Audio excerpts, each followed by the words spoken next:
నమస్తే, welcome to our channel.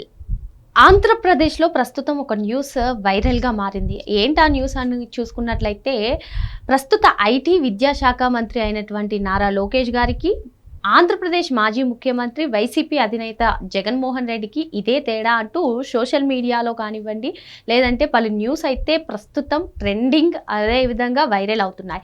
ఇప్పుడు సడన్గా ఉన్నట్టుండి జగన్మోహన్ రెడ్డికి లోకేష్కి ఇదే తేడా ఏంటి అనుకుంటున్నారా?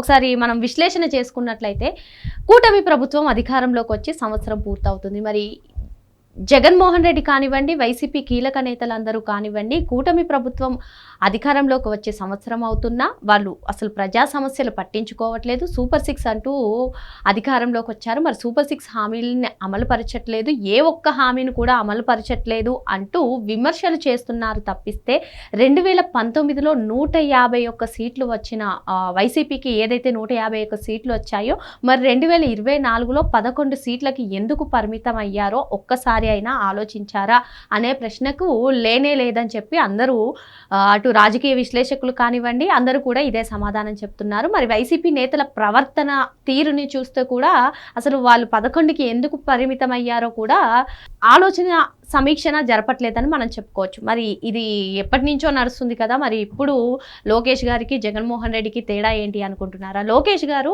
మొన్న నెల్లూరులో పర్యటించారు. నెల్లూరులో పర్యటించినప్పుడు ఆయన కొన్ని కీలక కామెంట్స్ చేయడం జరిగింది. లోకేష్ గారు మాట్లాడుతూ, కూటమి ప్రభుత్వం అధికారంలోకి వచ్చి ఏడాది కాలం అవుతుంది. మరి ఈ ఏడాది పాలనలో ఎక్కడైనా తప్పులు జరిగి ఉంటే చెప్పండి. మరి అధికారంలో ఉన్నటువంటి కీలక మంత్రి అయినటువంటి లోకేష్ గారు ఈ ఏడాది కాలంలో ఏదైనా తప్పులుంటే చెప్పండి అంటూ కార్యకర్తల్ని కానివ్వండి, ప్రజల్ని కానివ్వండి ఆయన అడుగుతున్నారు. మరి ప్రతిపక్షంలో ఉన్నప్పుడు 151 నుంచి 11కి పరిమితం అయినప్పుడు జగన్మోహన్ రెడ్డి ఎప్పుడైనా అసలు తప్పెక్కడ జరిగింది, మేము 151 నుంచి 11కి ఎందుకు పరిమితమయ్యా అని చెప్పి సమీక్షించుకుంటున్నారా? ప్రస్తుతం ఇదే వైరల్గా మారింది. అంతేకాకుండా లోకేష్ గారు చంద్రబాబు నాయుడు గారి గురించి కూడా కొన్ని కీలక కామెంట్స్ చేశారు. ఇప్పుడు 4వసారి ఆయన ముఖ్యమంత్రిగా చేస్తున్నప్పటికీ కూడా ఆయన ఎవరేం చెప్పినా సరే వింటారు.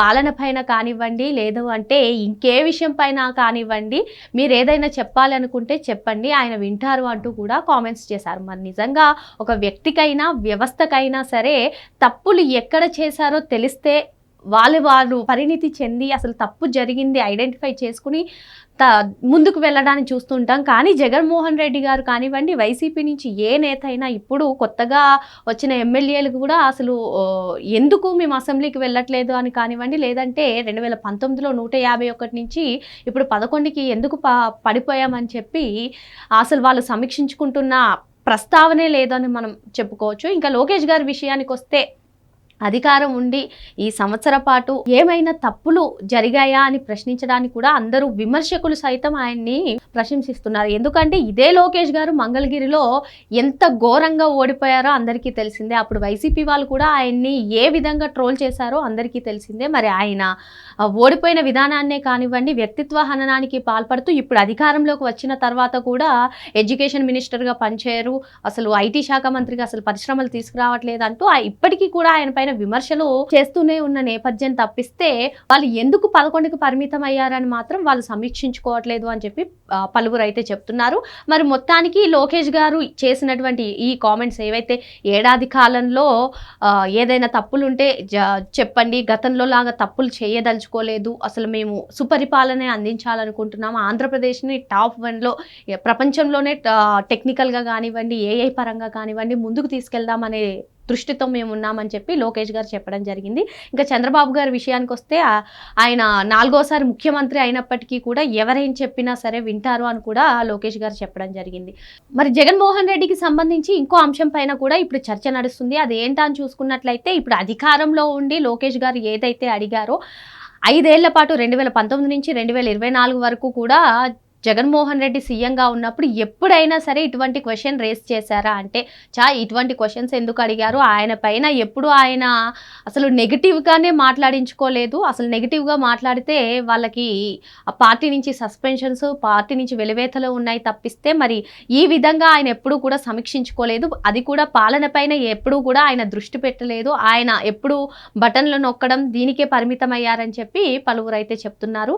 మరి ఇప్పుడు పోనీ అధికారంలో ఉన్నప్పుడు సమీక్షించని జగన్మోహన్ రెడ్డి ప్రతిపక్షం కూడా రాకుండా ప్రజా తీర్పు ఇచ్చిన తర్వాత దానిపైన సమీక్షించుకోవాలి కదా. ఎప్పుడూ కూడా కూటమి ప్రభుత్వం ప్రజా సమస్యలను పట్టించుకోవట్లేదు, రైతు సమస్యలను పట్టించుకోవట్లేదు, ఇదే విమర్శలు కాదు. అసలు మరి జగన్మోహన్ రెడ్డి ఎప్పుడూ చెప్పుకుంటూ ఉంటారు నేను ఇన్ని సంక్షేమ పథకాలు అందించాను అని చెప్పి.